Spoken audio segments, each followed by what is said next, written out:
Hi folks, this is Jason. Hope you're okay today. It's good to be with you. We're looking at the Christian theistic argument by Cornelius Vantil, and published in his A Survey of Christian Epistemology 190 to 191, Vantil. You can get it PDF at Apologetics 101, and the information that I'm reading from today is from trueforms.wordpress.com. Van Til says, so then the whole argument between Christian theistic and anti-theistic epistemology stands before us.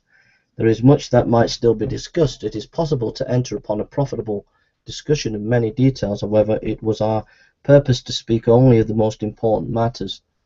These most important matters were somewhat as follows. First of all, we note the necessity of seeing clearly that Christianity and atheism are intricately interwoven. If one is really a theist, he cannot stop short of being a Christian, and Christianity cannot build upon any foundation but that of a sound biblical theism. Accordingly, the argument must constantly be for Christian theism as a whole. We cannot separate, except for the sake of emphasis, between an argument for theism and an argument for Christianity. The absoluteness of God and the inspiration of the Bible are involved in one, and one cannot defend the one without defending the other. In the second place, this whole Christian theistic position must be presented not as something just as little or as a great deal better than the other positions, but must be presented as the only system of thought that does not destroy human experience to a meaningless something. This is in accord with the teaching of the Bible that those who do not accept Christ are lost. Accordingly, if Christian theism is defensible at all, it must be defensible in this way. And if it is not defensible in this way, it is not defensible in any other way, because any other way of defense reduces the uniqueness of Christianity at once. The question is one of this or nothing. The argument in favor of Christian theism must therefore seek to prove that if one is not a Christian theist, he knows nothing at all, as he ought to know anything. The difference is not that all men alike know certain things about the finite universe and that something claims additional knowledge while the others does not. On the contrary, the Christian has true knowledge about cows and chickens as well as about God. He does this in no spirit of conceit, because it is a gift of God's grace, nor does he deny that there is a knowledge after a fashion that enables the non-theist of God's common grace, and therefore does not change the absoluteness of the distinction made about the knowledge and the ignorance of the theist and the non-theist respectively. The method of argumentation will accord with the general position taken so far. It will seek to show that anti-theistic knowledge is self-contradictory on its own ground, and that its conception of contradiction even presupposes the truth of Christian theism.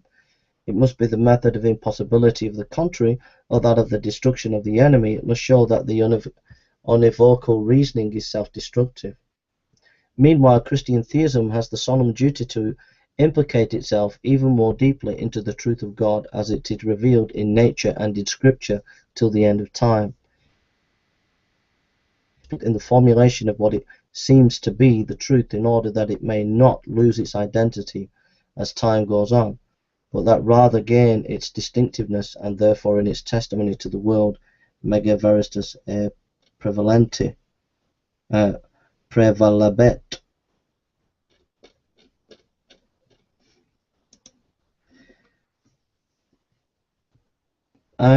What do I say about that? I think that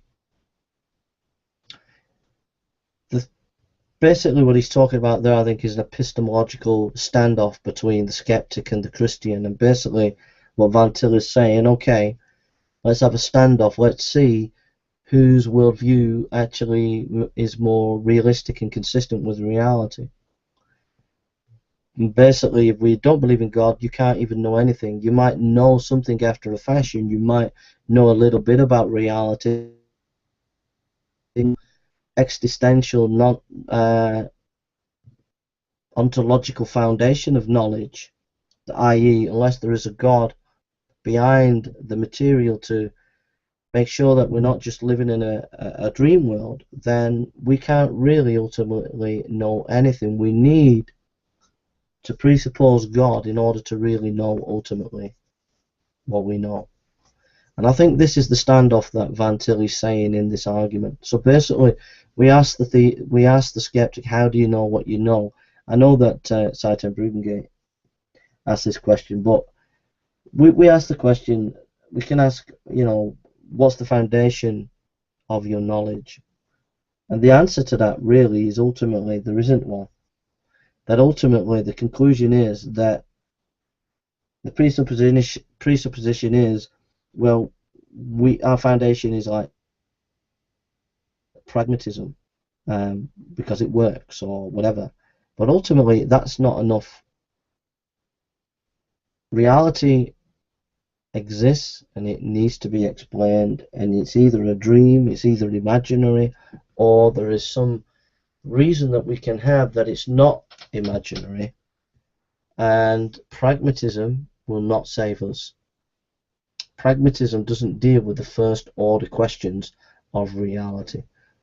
What is reality? Why does it exist? Do we know that it exists? On what basis do we know that it exists?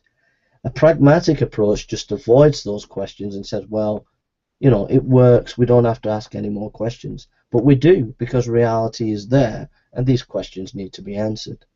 And we might be doing our pragmatism and it might be working for a while, but then again there are different types of pragmatism. There is the William James